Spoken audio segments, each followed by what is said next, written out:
Bonjour à tous et à toutes. Je m'appelle Olivier Bétache. J'ai eu 2 métiers successivement dans ma vie. Le premier, c'est comédien d'improvisation théâtrale. Voilà.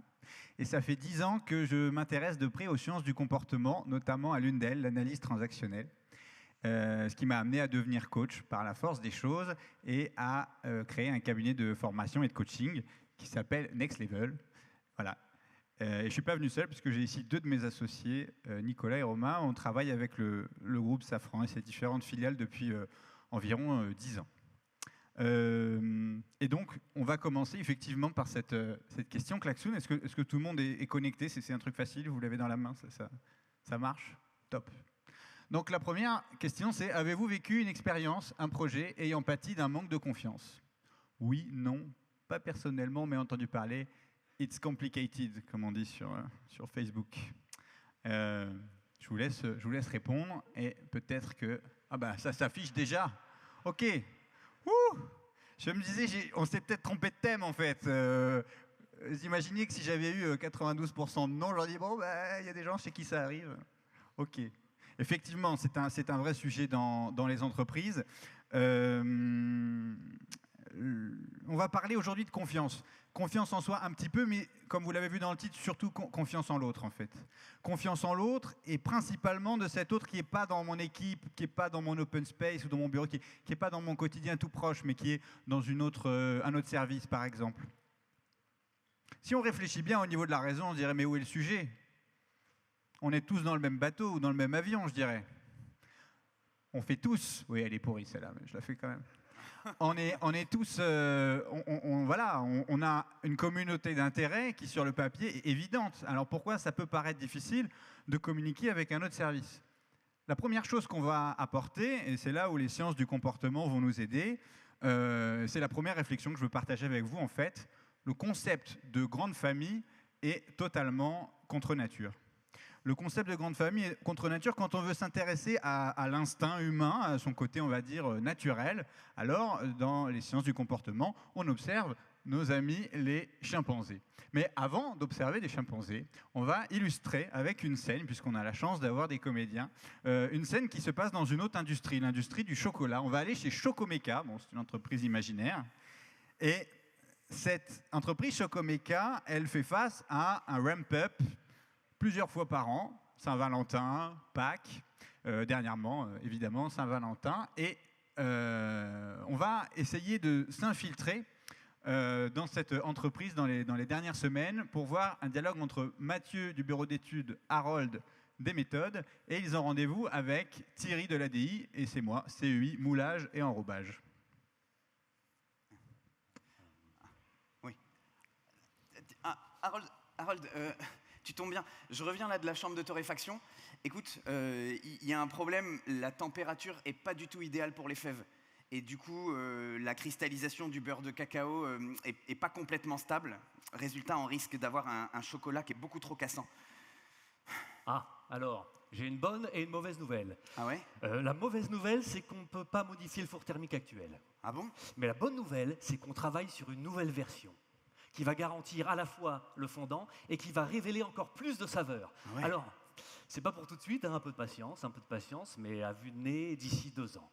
2 ans? Non mais attends, on prépare pas la Saint-Valentin 2021 là? Non, mais on doit bien penser à l'avenir. Ben oui, mais moi je pense à l'entrée en service 2019. Alors, écoute, on va pas se prendre le chou là-dessus, et puis notre appel avec Thierry du CEI va démarrer. Ouais. Oui. CEI, moulage et enrobage, bonjour. Salut Thierry, c'est Mathieu du BE. Et Harold des méthodes. Ok, bon bah ce que je voulais vous dire, c'est que pour le Silvercrest, là, les pêcheurs du chocolat,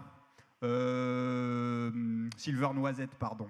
Silver Noisette, je vous le dis tout de suite, on ne pourra pas faire une épaisseur de 5, hein. Ce sera 7 max. Quoi? Non mais, attends, non mais c'est la cerise sur le gâteau là, c'est pas possible. Et nos 2400 calculs sur l'outil de malaxage, on a même fait un hackathon avec les méthodes. On peut réduire la granulométrie de la pâte à 20 micromètres. Ouais. C'est quand même vous les rois de l'affinage. Non mais combien de fois je vous ai dit que vous ne prenez jamais assez de recul sur nos contraintes de fabrication? Faut pas s'étonner, hein. Non mais, et combien de fois il faut vous dire de prendre plus en compte nos problèmes de perfo, d'aérodynamique? Ben vous n'avez qu'à bien spécifier. Allez, salut. Attends, il a raccroché? Raccroché. Non mais c'est C'est pas possible, non mais c'est toujours la même chose. Bon, écoute, on va pas réinventer la roue. Et... Bah, on a quand même inventé la praline tissée 3D.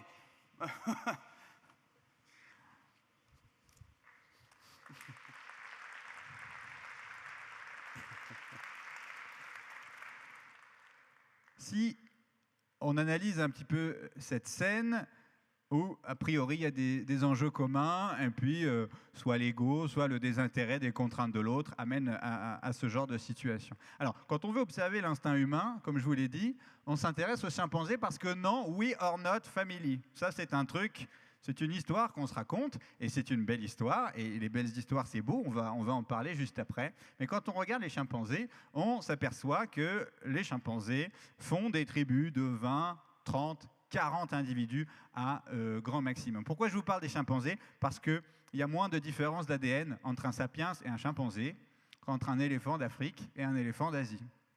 Et donc, on se rend compte tous les jours, c'est quelque chose d'utile quand on veut étudier l'instinct primaire. Donc, on a des groupes d'individus qui collaborent fortement, mais en petits groupes, 30, 40 max. Et au XIXe siècle, quand les explorateurs ont trouvé les toutes dernières tribus nomades de chasseurs-cueilleurs existantes, on était aussi sur des modèles de 30-40 individus maximum. Et l'archéologie aussi nous pousse à croire qu'on a, avant la période de l'agriculture, jamais dépassé cette organisation-là. Ça veut dire quoi? Ça veut dire que la confiance et la collaboration, elle est intimement liée à la survie. C'est-à-dire de manière naturelle, instinctive, je collabore avec celui dont dépend ma survie. Si moi je vais chasser le mammouth et toi tu vas chasser le champignon, c'est intéressant que si l'un de nous deux rentre bredouille, on puisse partager au cas où, pour se nourrir tous les deux. Si je suis en âge de progrès et que tu as une fille qui me plaît, c'est intéressant que je sois poli avec toi, parce que ça pourra à un moment m'être utile, parce que sinon tu me la refuseras. Et oui, à l'époque, ça se passait sûrement comme ça. Que faire des élans humanistes en psychologie? Psychologie est un peu noire, un peu morose, mais les élans humanistes vers l'espèce en général, on les attribue principalement aux besoins de reconnaissance. J'ai donné à la Croix-Rouge, je fais ça, donc je suis finalement un chic type. Alors, je ne veux pas dire qu'il n'y a pas d'élan humaniste, mais en tout cas, ils sont rarissimes. De mon humble lorgnette de coach, je scrute des centaines de cerveaux chaque année, et dont le mien aussi, qui est un vrai bordel. Mais effectivement, l'être humain est égocentré. Donc, si on collabore par rapport à la survie, et là, j'ai cité principalement des thèses de Yuval Noah Harari, qui a écrit ce best-seller, Sapiens, en 2015. C'est pas étonnant qu'on ait des logiques de silo si on imagine d'où on vient et nos instincts. Et qu'est-ce qui nous différencie des chimpanzés? Ça ne vous aura pas échappé qu'on est quand même 600 dans cette pièce et qu'on a bâti des empires industriels notamment. Alors on a bien trouvé quelque chose qui nous a permis de le faire. Et c'est mon deuxième point, c'est la collaboration à grande échelle n'est possible que parce que les êtres humains adhèrent à des histoires communes. On est en Turquie du Sud. C'est le site de Göbekli Tepe qui a été découvert en 2005. C'est une aventure incroyable. Les chercheurs trouvent ces fondations, à peu près 12 mètres de diamètre, donc a priori c'est un gros bâtiment, et la date est formelle, on est en moins 9500, c'est-à-dire à l'époque du nomadisme des chasseurs-cueilleurs. Pourquoi ces chasseurs-cueilleurs ont construit quelque chose d'aussi gros, alors qu'a priori, il n'y a aucune utilité à construire quelque chose d'aussi gros quand on bouge et qu'on est nomade par définition. Et cette découverte a changé, a amené une perspective incroyable, parce qu'on pensait jusque-là que les êtres humains s'étaient sédentarisés parce que leur population s'accroissait, et que du coup, ils avaient besoin de produire plus, qu'ils avaient domestiqué le blé, et puis créé des villages, puis des villes, et puis à un moment, au milieu de cette ville, ils auraient peut-être mis un temple pour se révérer à quelques dieux. Eh bien non, cette découverte nous apprend qu'a priori, ce sont des nomades qui, pour construire le temple, parce qu'ils croyaient en des origines communes, divines, se sont arrêtés dans leur nomadisme et ont commencé à construire. Ça leur a pris des années, ils ont dû faire de la collaboration entre plusieurs tribus, et que pour nourrir tout ce monde, ils ont dû domestiquer le blé. Et à 20 km du site de Göbekli Tepe, on trouve les premières traces de blé domestiqué. La capacité à se raconter des histoires permet la collaboration et, quelque part, crée la société. Moi, je trouve ça, perso, je trouve ça incroyable. Et si on regarde les différentes histoires qui ont tracté l'humanité et qui ont fédéré énormément, on a toujours un lien avec la collaboration, avec la confiance. Je prends la religion, eh ben, tu aimeras ton prochain comme toi-même. Toutes les religions sont dans la coopération et la confiance, en tout cas à l'intérieur de celles qui la pratiquent. Si on prend le communisme, prolétaires de tous les pays, unissez-vous, on s'appelle camarades, la cause nous réunit. Si on prend le capitalisme, c'est l'idée de dire que si on prête main forte à l'effort de guerre, la main invisible sera généreuse et amènera du progrès et de la prospérité pour tout le monde. Et dans le nationalisme, américain ou autre, c'est l'idée que si on est fidèle et fraternel avec sa nation, la nation deviendra grande ou grande again. Et si on prend notre Révolution française, on a cette idée de aux armes citoyens. À l'époque de la Révolution, les gens ne s'appelaient pas camarades, ils s'appelaient citoyens. Il y avait cet élan. C'est-à-dire que les grands projets sont toujours en lien avec une histoire, et cette histoire amène du sens et amène aussi de la collaboration. Si on prend maintenant le domaine des airs, on peut trouver des grandes histoires aussi. Dédale et Icare, la vis aérienne de Léonard de Vinci. Si on parle de Safran, il y a derrière chaque réalisation une histoire commune. Le CFM 56, c'est la plus grande preuve, le plus grand partenariat, la plus grande coopération franco-américaine. Derrière le LEAP, il y a... Pardon, j'avance. Il y a cette idée de réduire l'empreinte écologique, et ça donne du sens à l'aventure. Et derrière le Silver Crest, il y a l'idée de devenir le premier avionneur complet, le premier avionneur global. Donc, on a besoin de sens, et c'est ça, en fait, qui nous permet de coopérer. Et j'en viens donc à mon troisième point. La difficulté aujourd'hui, c'est que nous sommes un petit peu en panne d'histoire commune. Ce mot « perte de sens », je ne sais pas vous, mais moi, je l'entends à toutes les sauces. Je suis en perte de sens, je suis en quête de sens, je ne trouve pas mon sens. Et c'est vrai que toutes ces histoires, ce sens, en fait, il nous apporte la sécurité.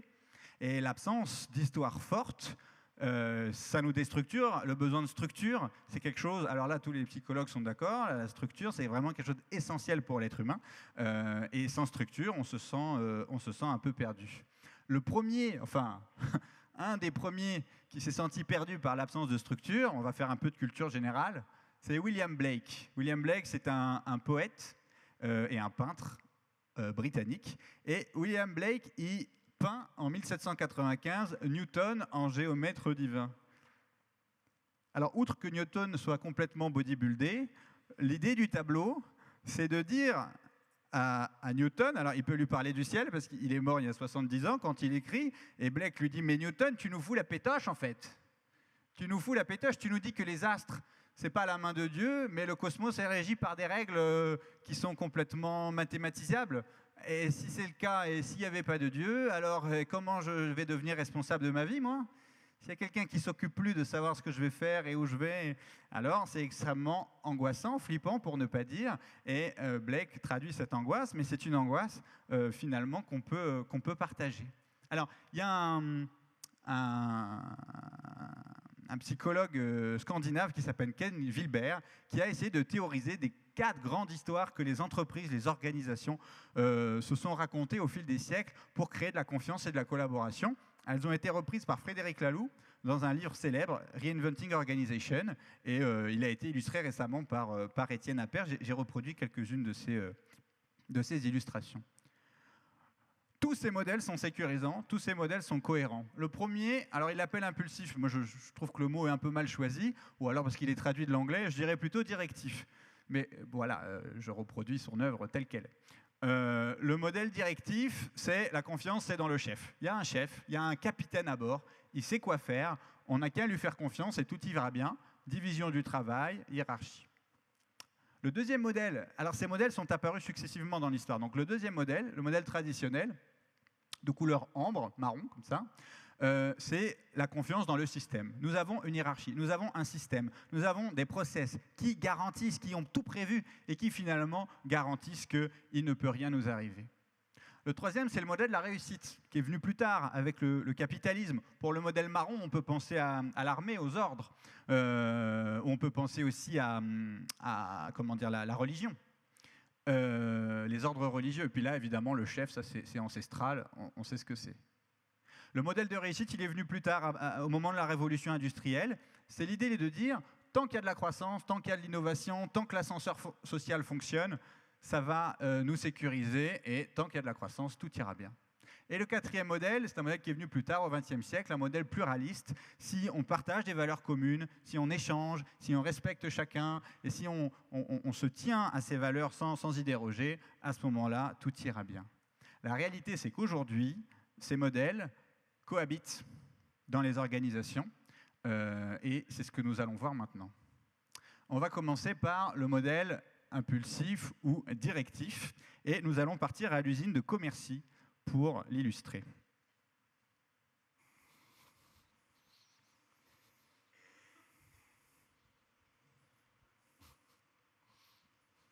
C'est un bon film, quoi. Ouais, c'était un bon film. De dimanche soir, hein, ça vaut pas. Ouais, j'avais déjà vu une fois. Ouais. Ouais.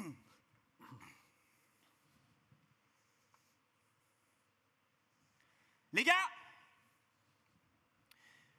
ce matin, test de calcul mental.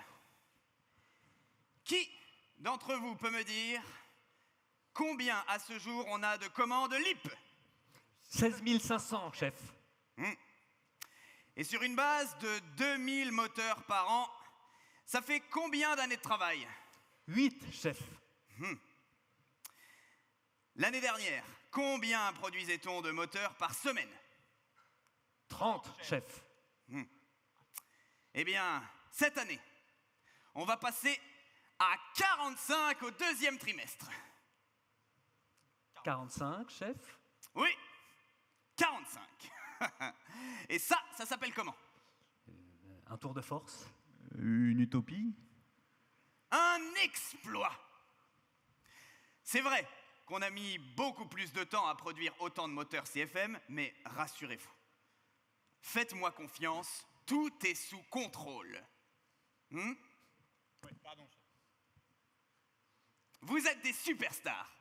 Merci. Merci, chef. Allez, Thierry à l'usinage, Martin au laminoir. Ça marche, chef. Et faites honneur à Monsieur Jacquard. Ouais, comptez sur nous, Oui, chef. chef.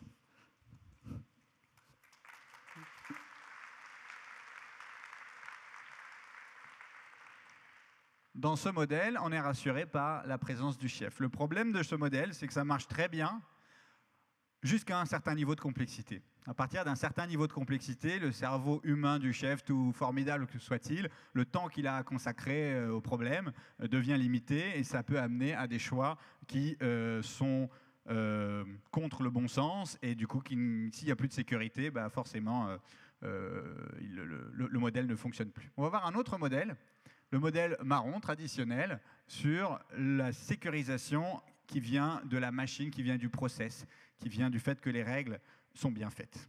Et on est maintenant à Gennevilliers.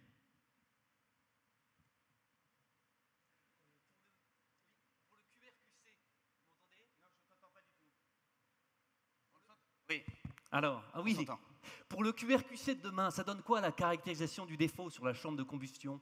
Tiens, voilà le QQ qui s'épée. Ah, ok, parfait. À coup sûr, il y aura une RPO sur ce sujet. Ah ouais. Pour l'analyse causale, est-ce que ça te dit qu'on se cale un brainstorming 6e demain après-midi? Parfait. Comme ça, on présente les 5 pourquoi lundi. Nickel. Bon, je te laisse parce que mon chantier démaïsé commence dans 5 minutes là. Ah, moi j'ai une réunion 5S. Ok. Oh, attends. Et pour notre presse, pour les autorités de l'aviation civile? On a le go de Jean-Michel et Amandine pour la V8. On n'attend plus que les derniers, la réponse de Jean-Michel pour soumettre les derniers changements de définition technique à Agnès, qui validera auprès de Frédéric avant transmission à la navigabilité, après convergence avec Alain. On vise fin mars. 2 mois? Encore un exploit? On s'améliore, on s'améliore. Ouais, on n'est pas des black belts pour rien, hein?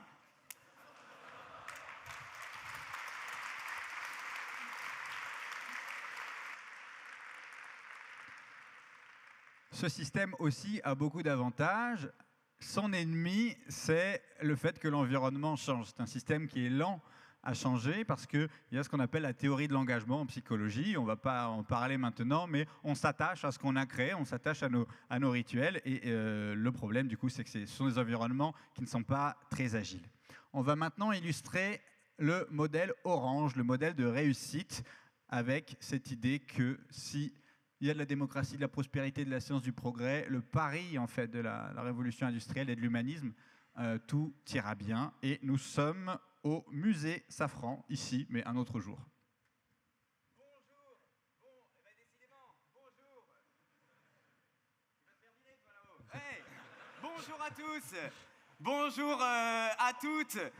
Je suis ravi de vous retrouver. Est-ce que vous allez bien?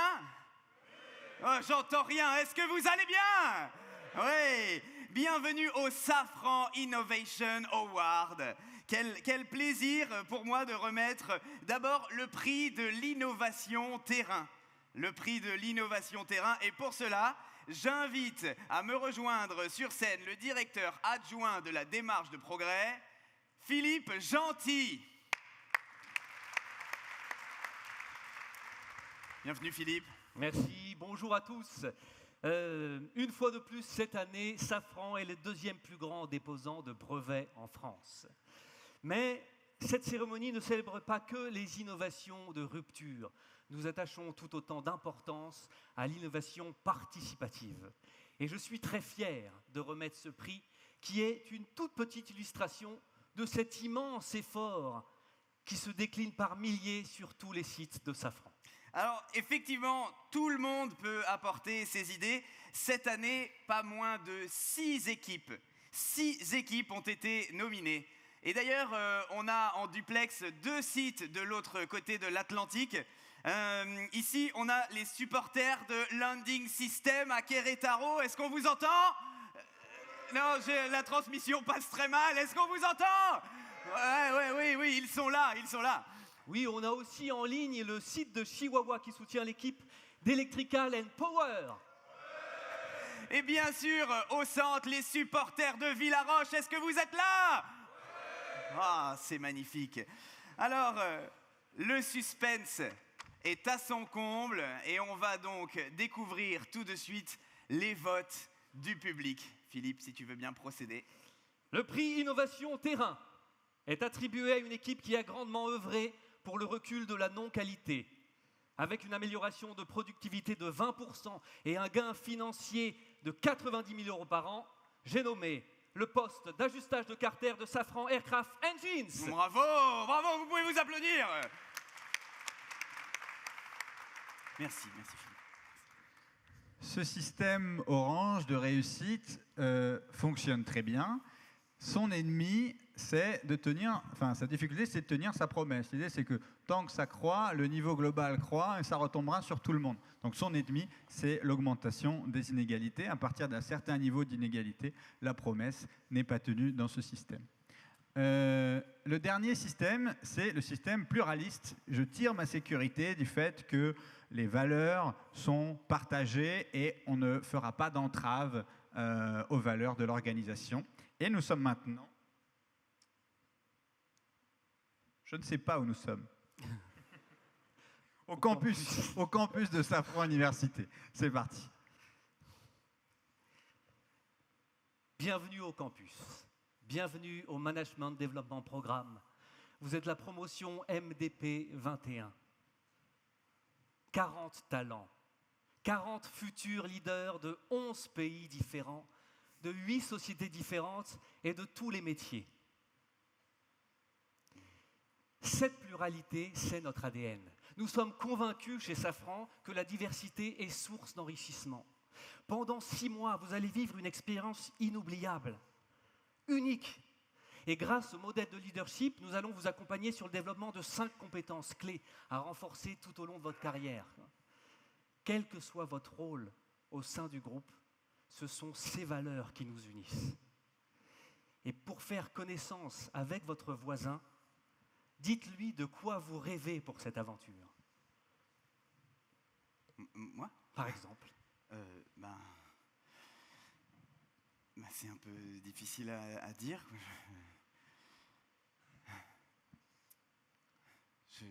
J'ai une présentation. Merci. Allez-y. Ok. Passez le... Ok. Vous n'avez rien à dire. Si. Peut-être que pour vous aider, pour partager votre rêve, la slide suivante serait propice. Voilà, c'est ça. Allez, on y va. Le modèle pluraliste, son problème, c'est la gestion de la contradiction. On n'a pas une petite slide suivante? Ok, d'accord. Mais c'est juste pour vous. Merci.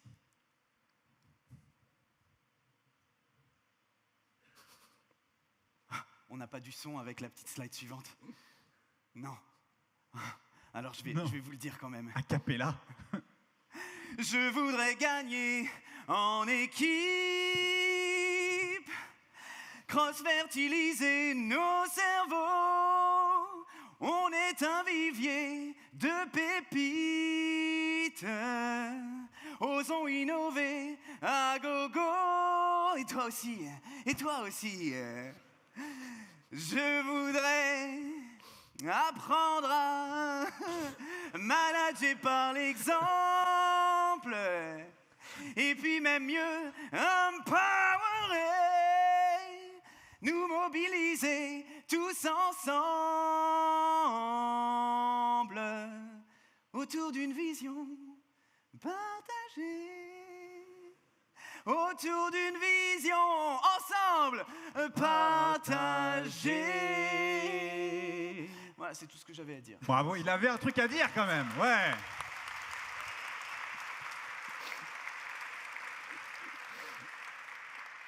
Et j'ai failli empêcher ça. Donc, le problème du modèle vert, c'est la gestion de la contradiction. Si on est basé autour des valeurs, alors les valeurs, on ne peut pas déroger sur une valeur. Le problème, c'est que les organisations, parfois, sont contraintes, qu'elles soient financières ou non financières, profitables ou non, un but non lucratif. Elles ont parfois besoin de faire des choix pragmatiques et ce modèle gère très mal les contradictions. Donc, aujourd'hui, nos entreprises, elles ressemblent à cette tour. C'est un modèle des 4 couleurs. Et c'est peut-être de là que vient une forme de perte de sens. Parce que c'est pas qu'il n'y a plus de sens, c'est que chacun trouve le sens à sa porte. Mais du coup, pour collaborer à grande échelle, ça peut être un peu plus difficile. Si on prend l'exemple du partage de l'argent, du salaire, on peut imaginer que le manager dans beaucoup d'organisations a une enveloppe de primes ou d'augmentation qu'il va distribuer de manière discrétionnaire. Donc on est plus sur le premier modèle. Mais il y a des règles dans les entreprises à travail égal. Salaire égal, et donc là on est plus sur l'idée d'un process. Des primes individuelles, on est plus sur la méritocratie, le modèle orange, et des primes collectives qui sont plus sur un système de valeurs. Ce qui m'en vient à mon troisième point, nous n'avons pas encore de nouvelles histoires fortes qui motivent les organisations de manière évidente. Il paraît qu'il y a des tas de gens à la Silicon Valley qui sont en train d'y réfléchir. Mais pour l'instant, on est dans ces 4 modèles qu'on a beaucoup usés. Et puisque la collaboration très forte est corrélée à notre capacité à avoir une histoire qui nous fédère, ce n'est pas très étonnant que ce soit un problème des organisations aujourd'hui de trouver facilement de la collaboration. Alors, quand on n'a pas cette collaboration, on va dire, de l'esprit par l'histoire, on retourne sur la collaboration instinctive de survie. Et c'est pour ça qu'on a tendance à faire plus confiance au local qu'au global. Alors, sans confiance, qu'est-ce qui se passe? Eh bien, notre instinct active des peurs universelles. Des peurs universelles, et c'est là où les sciences du comportement sont intéressantes, parce qu'il a été prouvé qu'il y a un lien très fort entre confiance en soi et confiance en l'autre. Et non confiance en soi et non confiance en l'autre. Et qu'une absence de confiance en soi nous a amené à douter de l'autre. 5 peurs universelles qui peuvent nous faire perdre notre confiance et nous faire adopter des comportements de défiance. Première peur universelle, la petite voix nous dit « sois parfait », c'est la peur d'être nul. Là, on en revient à des choses très instinctives. Dans la tribu de chasseurs-cueilleurs, si on est nul, on se fait virer. Si on se fait virer, on est tout seul. On ne peut pas survivre dans la nature, on ne peut pas se reproduire. On est sur des choses très émotionnelles, très basiques. La deuxième petite voix, c'est « fais plaisir ». Il faut faire plaisir aux autres, parce que sinon, on pourrait les déranger et on pourrait avoir des soucis. Le troisième, c'est « sois fort ». Ne montre pas tes faiblesses, ne montre pas ta fragilité. Le quatrième, c'est « dépêche-toi ». Il faut que tu sois toujours dans l'action. On imagine la tribu nomade, hein, si elle avance et qu'on est lent, ben on est derrière. Et fais des efforts. c'est cette peur de se montrer pas assez investi, laxiste, fumiste, qui ne met pas assez de cœur à l'ouvrage. On va illustrer ces différents drivers. Et pour commencer par le soi parfait, une femme que j'aime beaucoup, qui s'appelle Carol Dweck, qui est une professeure de Stanford. Elle a beaucoup travaillé sur cette notion d'état d'esprit. Et elle a prouvé à travers plusieurs expériences ce lien entre confiance en soi, confiance en l'autre. Une expérience qu'elle a faite, elle a pris une classe de CM2 d'enfants américains. Elle les a partagés en deux, mettons comme si je vous partageais en deux. La première partie de la classe, elle leur a donné un discours de confiance. Elle leur a dit, voilà, je m'appelle professeur Dweck. Ça m'intéresse d'étudier comment les enfants de votre état étudient les mathématiques. Donc voilà, je suis là pour apprendre de vous, vraiment montrer comment vous faites, ce que vous réussissez, ce que vous échouez. On va passer un moment sympathique ensemble.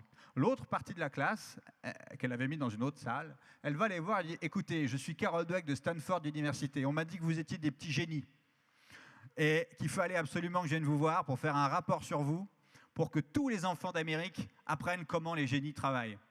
Alors que ce n'étaient pas des génies, hein, c'était une classe normale. Vous imaginez l'impression. Qu'est-ce qu'on s'est aperçu quand la difficulté des exercices montait? Dans cette partie de la classe, les enfants continuaient à jouer et quand ils échouaient, ils expliquaient que ce n'était pas au programme, qu'ils n'avaient pas encore vu. Bref, ça se passait bien. Et le niveau global montait. À mesure que l'exercice montait, le niveau global montait. On a une courbe de niveau. Dans l'autre partie de la classe, on s'est aperçu qu'il y avait des comportements très bizarres. Le fait qu'ils n'aient pas confiance en eux, parce qu'ils n'étaient pas géniaux et qu'il y avait erreur sur la personne, les a poussés à avoir des comportements de défiance. Ils se retrouvaient rassurés de trouver des gens qui avaient fait pire qu'eux. Et ils éprouvaient une grande joie à ça. Ils essayaient de trouver toutes les manières pour tricher, pour partir, pour aller aux toilettes, pour ne pas jouer. Donc, il y a un lien très fort entre la confiance en soi et la confiance en l'autre. Et c'est finalement, notre instinct gère la confiance comme ça. On a tendance, dès qu'on se juge, à juger l'autre. On va illustrer une scène dans laquelle on a un problème dans une usine et ces petites voix vont nous tirailler, nous déranger et faire remonter le problème sûrement à un niveau auquel il n'aurait pas dû arriver. On commence avec le soi parfait. Encore un choc sur un disque de turbine. Après les 2 injecteurs rebutés de la semaine dernière, c'est chaud quoi. Moi j'ai pas la solution. Et si je redemande aux collègues encore une fois, c'est sûr que je vais passer pour un incompétent quoi. Bon, allez, j'appelle mon patron de CEI. Je lui dirai que j'ai pas eu la réponse des autres secteurs. Allô, André ? Lionel, opérateur à l'ADI, va appeler son patron de CEI et la vraie raison pour ne pas traiter le problème dès qu'il le voit, eh bien, c'est la peur d'être nul s'il s'attaque au problème. Nous allons voir maintenant le patron du CEI. Oh là là là là là, ça c'est inquiétant que ça se répète. Hein. Je me souviens, on avait déjà eu ce cas il y a pas très longtemps et j'étais revenu beaucoup trop tard vers notre directeur industriel. Hein. Bon, il faut absolument pas perdre de temps, il faut qu'il ait l'information au plus vite. Allô, Antoine ? La peur d'être lent le pousse, cette absence de confiance le pousse à faire quelque chose qui n'est pas pragmatique pour l'entreprise. Il aurait peut-être pu essayer de s'attaquer au problème. Et nous passons maintenant à Antoine. Si j'implique pas la DT sur ce coup, Pierre va encore me ressortir le couplet du cloisonnement de nos hiérarchies. Quoi. Ça lui tient à cœur qu'on ait des objectifs communs, même en bordure de nos compétences. Quoi. Non, s'il apprend que je ne l'ai pas impliqué, ça va le blesser. Allez, je lui balance. Au moins, ça lui fera plaisir. Allô, Pierre ? Et c'est ainsi qu'il remonte plus haut par peur d'être désagréable. En anglais, le fait plaisir s'appelle « please others ». Je trouve plus parlant, donc je vous le transmets. Et nous montons d'un cran. Mais pourquoi est-ce qu'il me met dans la boucle ? Enfin, il sait très bien que j'ai aucune marge de manœuvre pour prendre des décisions sur ce sujet. Bon, en même temps, si je montre que je doute de ma légitimité sur le sujet, alors que j'ai tellement insisté pour renforcer notre collaboration, j'ai peur que ça me fragilise. À qui est-ce que je pourrais en parler ? Au COMEX ? Ah, je sais. Allô, Jérémy ? Pierre, le directeur technique, a peur de se montrer faible, fragile, et il passe à Jérémy, membre du COMEX. Au dernier COMEX, le président nous a recadré sur l'importance d'être plus engagé sur le terrain, quoi. Il faut qu'on lui montre qu'on prend ce problème à bras-le-corps. Allez, je vais l'appeler, comme ça il verra tous les efforts qu'on fait. Allô, Olivier ? Et voilà. Alors Olivier, c'est pas moi, hein, c'est le vôtre à vous. Et c'est cette idée que sans confiance en soi et sans confiance en l'autre, on voit maintenant qu'elles sont liées, un certain nombre de problèmes peuvent être amenés. J'aime bien cette illustration, je vous laisse la découvrir. Comme vous n'avez que 3 minutes pour prendre cette décision dont dépend l'avenir de toute votre entreprise, nous avons dû un peu simplifier la situation et on voit que finalement toute la complexité reste en bas. C'est un business case pour beaucoup de nos entreprises. Alors, j'en viens à qu'est-ce qu'on fait ? Qu'est-ce que je peux faire à mon niveau, puisque je ne peux pas être l'inventeur de la prochaine histoire collective qui va embraser l'humanité, ou alors si, mais le Messie peut se lever, et la nature me rattrape, l'instinct me rattrape, la collaboration est difficile. Il y a des petites choses que je peux faire à mon niveau pour mieux collaborer en confiance, et on va passer dans une deuxième partie de conférence à des solutions pratiques. La première, c'est que je peux lâcher prise. Pourquoi lâcher prise ? Pour reconnecter en fait avec notre côté organique. Comment marche la nature ? Eh bien, imaginez que l'hiver, si la nature fonctionnait comme nos organisations, l'hiver arriverait plus tôt, et là, il y a le roi des arbres qui dirait « Hey, tout le monde, l'hiver est arrivé plus tôt que prévu, mais pas d'inquiétude, le COMEX va proposer un plan d'action. D'ici là, personne ne bouge, pas d'initiative, attendez notre plan. » La nature ne fait pas ça. Dans la nature, chaque élément a un but commun, pas une histoire commune où on n'est pas au courant qu'il y a une histoire des arbres, mais en tout cas, ils ont un but commun de survivre et chacun va s'adapter et du coup, la collaboration va pouvoir avoir lieu. Et c'est ça l'idée, c'est que si on utilise notre cerveau, on s'est aperçu que sous urgence, il y a un instinct de survie et un instinct de survie, l'être humain collabore. Et du coup, l'enjeu de lâcher prise, c'est de se créer des petits challenges, se créer des urgences pour utiliser cette capacité que les plantes ont et que nous, on a aussi dans l'urgence à s'adapter. Comme on dit, les solutions viennent en marchant et c'est exactement l'idée. Et si vous ne me croyez pas, eh ben, je vous propose de le tester. Est-ce que vous êtes chaud pour faire une petite expérience ? Oui ? Je vous propose de vous lever. Et chacun va jouer avec celui qui est juste à côté de lui. Bon, si vous êtes un pair, vous faites des groupes de 3. Vous ne laissez pas les gens comme ça, sur le carreau. Donc, soit à 2, soit à 3. Ça va, vous avez identifié avec qui vous jouez ? OK ? Je vais vous donner un exercice qui va être le suivant. Je vais donner des lettres de l'alphabet que je vais afficher à l'écran. À partir du moment où j'affiche la lettre et je la dis, l'exercice est silencieux. Vous ne pouvez pas échanger le moindre mot avec votre partenaire ou avec vos partenaires si vous êtes 3. Votre mission, si vous l'acceptez, c'est d'arriver à faire la lettre à 2 ou à 3 avec vos corps. OK ? Sans échanger le moindre mot, ni avant, ni pendant. Après, si vous voulez. Attention, c'est parti. Vous avez 5 secondes pour faire à 2 ou à 3 la lettre A. C'est parti. 5, 4, 3, 2, 1... 0. Vous voyez, tout le monde a réussi. On a des A de toutes les tailles. On a des A différents, sans process, sans réunion, sans comité. Les ordinateurs ne savent pas faire ça. Si vous vouliez programmer un programme qui saurait être capable de faire ça, on ne sait pas le faire encore. Mais nous, on sait le faire si on accepte de se mettre en urgence. Sans chronomètre, on aurait fait une réunion. Sans chronomètre, on aurait débattu. Sans chronomètre, on aurait eu du mal. C'est ce surge, cet instinct de survie qui nous pousse à nous comporter comme des plantes ou comme des humains, tout simplement. C'est notre côté organique. Et puisque vous êtes chaud, on va faire 4 secondes maintenant. 4 secondes pour faire à 2 ou à 3 la lettre Y. 4, 3, 2, 1, 0. J'ai le Titanic. C'est sympa. Super, bravo. Bravo. Sans process. Je vous épargne la dernière lettre parce qu'il est tard. Pour que cette capacité se mette en œuvre, il faut une urgence et il faut un but. Il faut 2 conditions. Ça marche parce que vous savez où vous allez, Vous savez ce que c'est un A, vous savez ce que c'est un Y, il faut y aller. Le but est partagé et il y a une prise de risque, c'est-à-dire qu'il y a une action.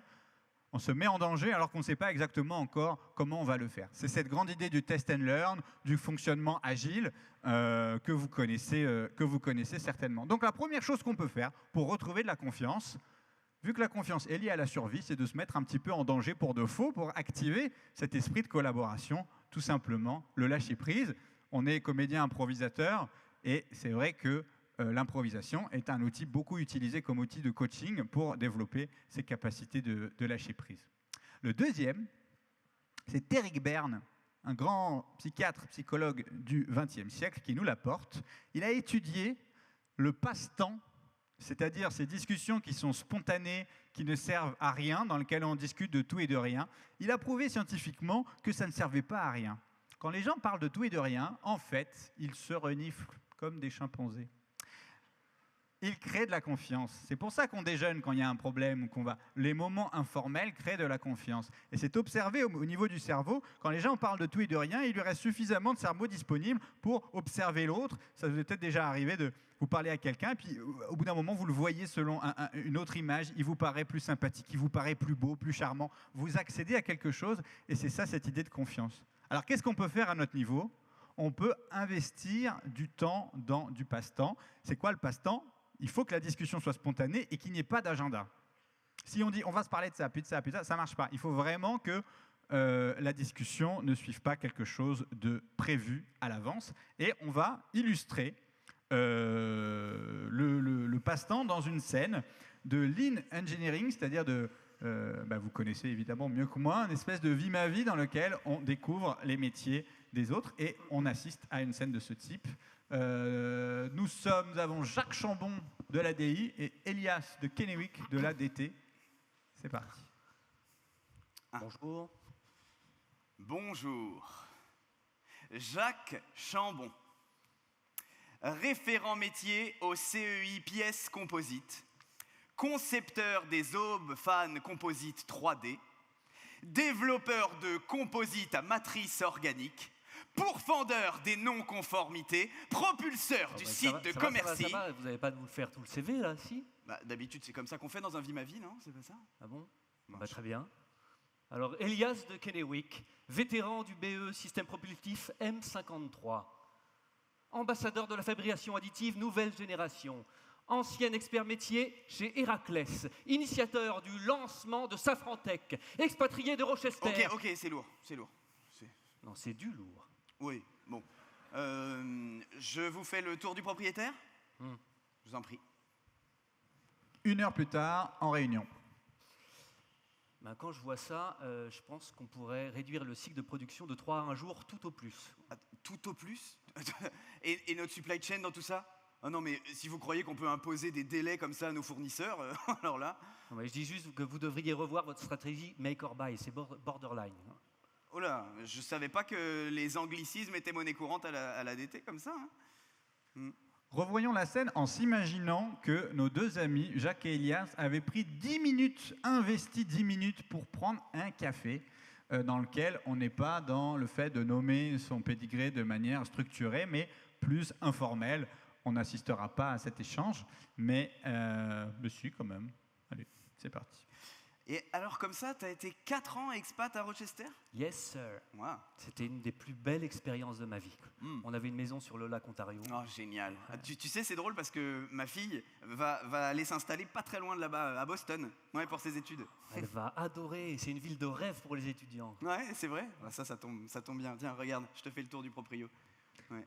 1 heure plus tard, en réunion. Quand je vois ça, je pense qu'on pourrait réduire le cycle de production de 3 à 1 jour. Qu'est-ce que t'en penses ? 3 à 1 jour, ouais, mais notre supply chain là-dedans, ça va être hyper difficile à faire passer auprès de nos fournisseurs, ça. Ah ouais, je comprends. Est-ce que 2 jours, c'est plus réaliste ? Oui, 2 jours, ça me paraît plus réaliste. Banco. Ça a coûté 10 minutes et un café. Et on a une documentation scientifique importante sur l'intérêt du passe-temps. Mais on le sent de manière... Quand on a pris le temps de se connaître un petit peu, même 10 minutes, on n'a plus le même rapport à l'autre, on n'est plus des personnes morales, des services. Parce que finalement, si on n'a plus ces histoires qui étaient universelles, il nous reste des émotions et des besoins qui, eux, sont universels. Et quand on échange un peu, on se parle d'homme à homme, d'humain à humain, et pas de DT à DI. Alors, je vous propose un autre exercice, mais cette fois, vous pouvez rester assis. Vous connaissez tous cette émission Là où je t'emmènerai. Je vous propose de prendre votre voisin direct, le même groupe que les lettres, comme ça vous avez déjà un passé commun, à 2 ou à 3, et que l'un d'entre vous commence à raconter son plus beau souvenir de voyage, et qu'ensuite, pendant 2 minutes, vous laissiez partir la discussion sans agenda. Si ça vous emmène n'importe où, tant mieux, n'essayez pas d'aller quelque part, juste partez de quelque chose et discutez. Vous avez 2 minutes, c'est ça mon ordonnance. Plus beau souvenir de voyage avec vos voisins. Je vous arrêterai.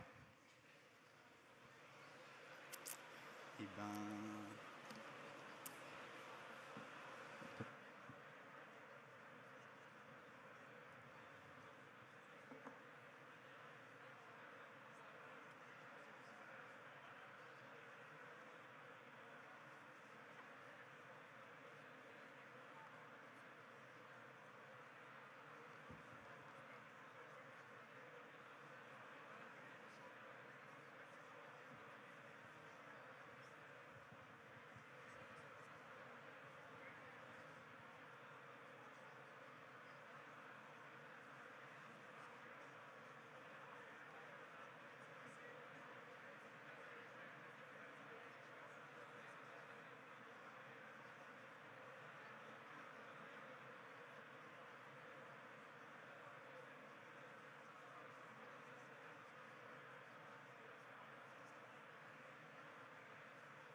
Ah.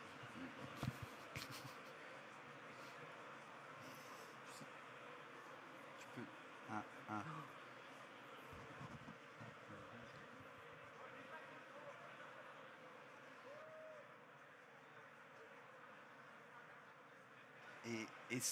Et c'est la fin des 2 minutes.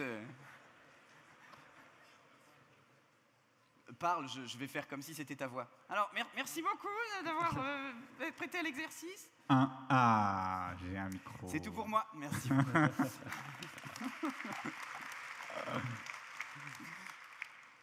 Vous voyez que dès qu'on est parti, on est parti. Hein. On ne peut pas faire ça toute la journée. Je ne sais pas si ce temps si court vous a permis de créer une proximité. Quand on a vécu ça avec quelqu'un, et bien ensuite, c'est beaucoup plus facile d'arrondir les angles.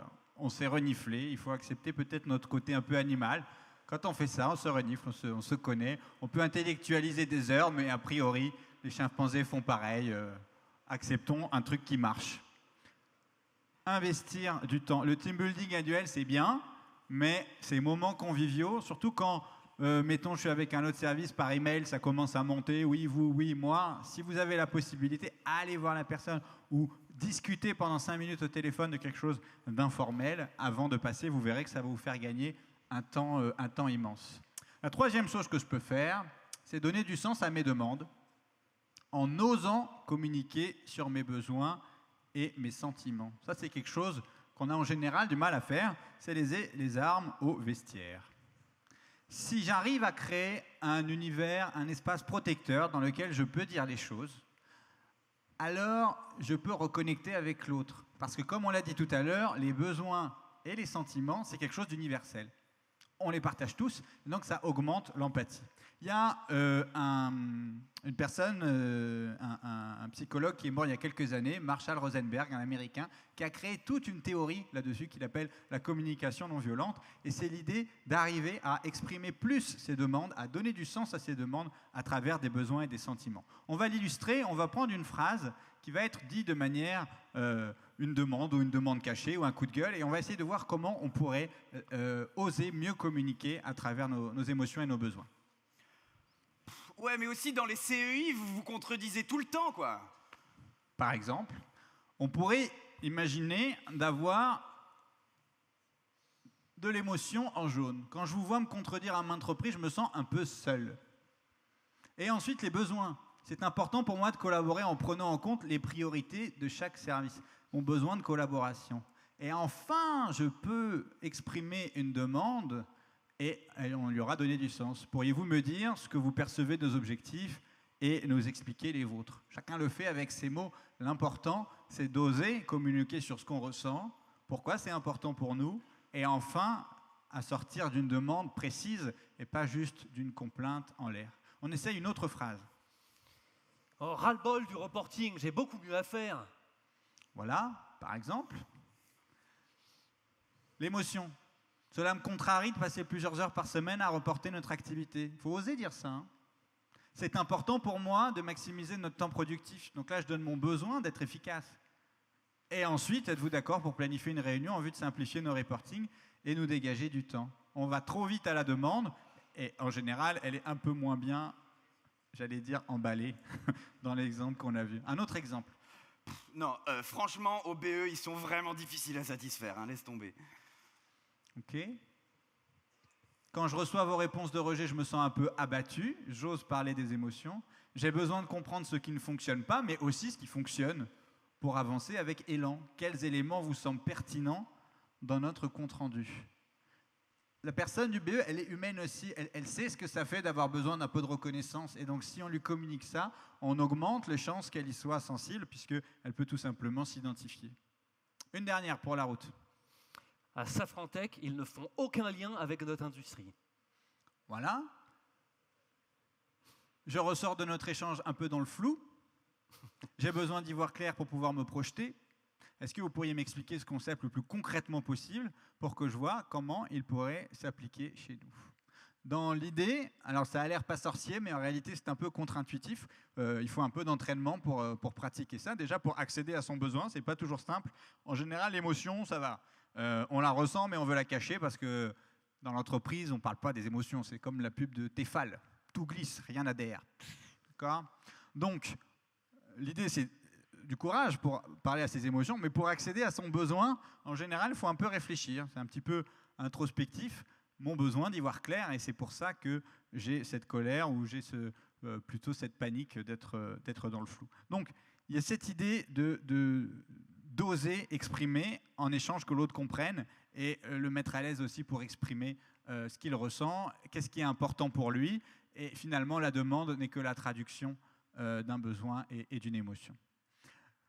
Le quatrième élément, c'est d'adopter le réflexe feedback. Le feedback, c'est quelque chose de très courant, très à la mode dans les entreprises, on en parle beaucoup, et on pourrait même se demander, parce que souvent les entreprises disent, mais voilà, on veut passer d'un management un peu paternaliste à un management beaucoup plus collaboratif. Est-ce que c'est juste une affaire de confiance ou pas? Je crois que non. Et d'ailleurs, un certain nombre de thèses, notamment qui viennent de l'analyse transactionnelle, ont tendance à dire que non. Le schéma d'entreprise classique de management où il y a un leader qui prend en charge des collaborateurs qui sont plutôt suiveurs, ce n'est pas que lié au fait que le manager ne fait pas confiance à ses équipes. Les gens aiment dire ça, mais c'est selon moi trop simple. Il y a dans la nature un côté prise en charge qui est tout à fait naturel, et j'ai envie de dire que l'offre rencontre la demande. Donc si on veut vraiment travailler sur les transformations managériales, il y a une dimension qui va se faire au niveau de la confiance, mais aussi au niveau de la capacité des gens à se prendre en main et la capacité du leader à accepter de ne plus prendre en charge le monde. Donc c'est un peu moins d'ego pour lui et un peu plus de prise en main pour les gens. Encore une fois, ce serait limité de dire les managers micromanagent parce qu'ils n'ont pas confiance. Il y a plein d'exemples qui sont contraires. Mais alors du coup, j'en reviens à mon William Blake. Si jamais je suis dans un rapport d'autonomie pure et que je n'ai pas un manager derrière, je peux trouver ça angoissant. Donc c'est encore cette idée que finalement l'offre peut rencontrer la demande. C'est là où le feedback est intéressant. Le feedback est intéressant parce qu'il ne réinvente pas le système managérial et en quelque sorte la nature, et il va permettre une collaboration en confiance. Le feedback s'affranchit de toute hiérarchie. Le feedback, c'est quoi? C'est une discussion entre deux collègues. Ils peuvent être à un niveau hiérarchique égal ou pas égal, et la condition, c'est que les deux sont d'accord. C'est comme un contrat, on fait du feedback. Un feedback, ça se formule comme ça, c'est une observation. Selon moi, quand tu fais ça, ça a pour conséquence ça. Est-ce qu'on peut en discuter? Donc c'est vraiment, la manière d'aborder les choses est vraiment horizontale. On se dit, on se parle, et on n'est pas en train de juger le travail des gens. On observe que le feedback, quand il est implémenté dans les organisations, il augmente le niveau de collaboration, il augmente le niveau de reconnaissance, sans rien changer au système hiérarchique, sans devenir une entreprise libérée, sans mettre des toboggans, des baby-foot et que sais-je. C'est vraiment un quick win, il a une valeur intrinsèque extrêmement forte. En conclusion, ce que j'ai essayé de partager avec vous aujourd'hui, c'est que la confiance qu'on peut faire aux autres, elle est naturelle si on a une histoire commune forte. Mais si on n'a pas d'histoire commune forte, alors on revient à notre état instinctif qui lie la confiance à l'instinct de survie et donc à des populations finalement et à des cercles extrêmement restreints. Alors pour créer de la confiance, il faut investir du temps. En gros, elle n'est pas naturelle. Si j'investis du temps pour avoir ces échanges informels, si je lâche prise avec un objectif commun en me mettant en danger et être plus dans du test and learn et moins dans de la prévision des choses, je vais récupérer de la collaboration. Si j'ose communiquer sur mes sentiments, mes besoins et mes demandes, je vais aussi augmenter la communication. Et si j'arrive à pratiquer du feedback sur une base égalitaire de discussion sur ce qui fonctionne et ce qui ne fonctionne pas, et pas de juger si la personne fait bien ou mal son travail, à ce moment-là, je vais avoir une capacité d'augmentation de la confiance et de la collaboration. Mais ça demande un petit investissement, il faut y penser. Et tout ça, c'est en attendant que la nouvelle déesse de la Big Data vienne finalement nous donner le nouveau chapitre de l'histoire du monde. Et comme je l'ai dit tout à l'heure, il y a un certain nombre de personnes à la Silicon Valley qui se placent déjà comme le messie de cette déesse. Alors à suivre, en attendant, agissons local avec de petits gestes. Je vous remercie pour votre attention et votre participation.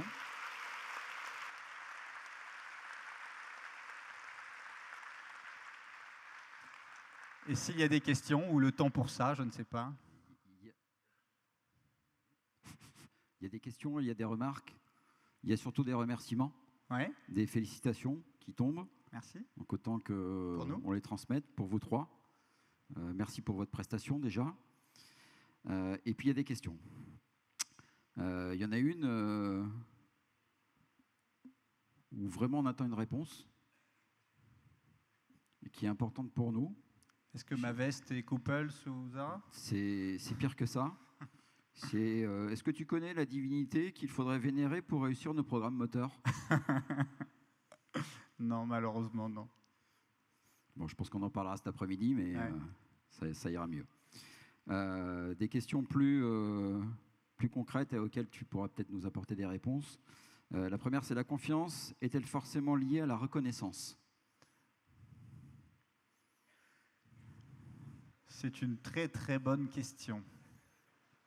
Souvent, les experts, quand on leur pose des questions auxquelles ils n'ont jamais réfléchi, ils ne répondent pas à la question. Alors, j'ai des trucs en stock pour répondre, mais je vais essayer de prendre. La confiance est liée à la reconnaissance. Je crois que la confiance amène de la reconnaissance, plutôt. Le lien, il est là. À partir du moment où je me fais confiance, j'accepte de m'attribuer moi-même la reconnaissance. C'est quoi couper le cordon pour moi? C'est être capable de dire, je vais attendre que mes parents me reconnaissent, que mes patrons me reconnaissent, que le monde découvre à quel point, en fait, j'étais... Non, je m'attribue aujourd'hui le droit d'être moi-même et je m'auto-attribue cette reconnaissance. Et effectivement, dans l'idée de la confiance en l'autre, il y a l'idée de reconnaissance intrinsèque que l'autre en face, c'est un individu, en gros, il a le droit d'être là. Donc en fait, la valeur que je m'attribue à moi-même et la valeur que j'attribue à l'autre, je parle de valeur intrinsèque, de ce qu'on est, pas de ce qu'on a fait ou de notre palmarès. Cette valeur crée les conditions finalement de la collaboration. Je ne sais pas si c'est clair, mais voilà. Une autre question sur on parle beaucoup d'entreprises libérées. Et selon toi, est-ce qu'une entreprise libérée favorise la confiance ? Alors oui, dans le sens où l'entreprise libérée, elle crée un cadre protecteur dans lequel on met un peu les armes au vestiaire. Les gens qui sont dans des entreprises libérées sont des gens comme les autres en fait. Ils peuvent aussi être égoïstes, ils peuvent aussi avoir exactement les mêmes émotions. Mais le cadre est mis en place pour que les gens puissent, un peu comme la pub de McDo, venez comme vous êtes, pour avoir un espace protecteur plus fort et aussi des règles pour tempérer les dérives ou les excès du pluralisme, comme on en a parlé tout à l'heure. Donc oui, je pense que les entreprises libérées augmentent considérablement la confiance. Il y a d'autres problèmes aux entreprises libérées, mais ce n'est pas la question posée. Et puis une dernière question. Là, c'est plutôt lié au stress quotidien qu'on vit dans nos activités. Je te la pose. Peut-on toujours travailler sous stress sur le prétexte que cela favorise l'intelligence collective et la rapidité ? Non, je crois qu'au bout d'un moment, la rapidité d'exécution, encore une fois, l'être humain, il est égocentré. La réussite du moteur, elle n'est pas liée à sa survie. Il y a 3 besoins psychologiques fondamentaux. C'est le besoin de structure. J'ai besoin un peu de savoir où je vais et de structuration du temps aussi, donc avec des moments de repos. Le besoin de reconnaissance, qui est extrêmement important, et le besoin de stimulation. Si je m'ennuie, c'est la mort. Donc effectivement, un fort niveau de stress nous coupe de nos besoins fondamentaux. Certes, il va nous surstimuler, donc le besoin de stimulation, là, il va être rempli.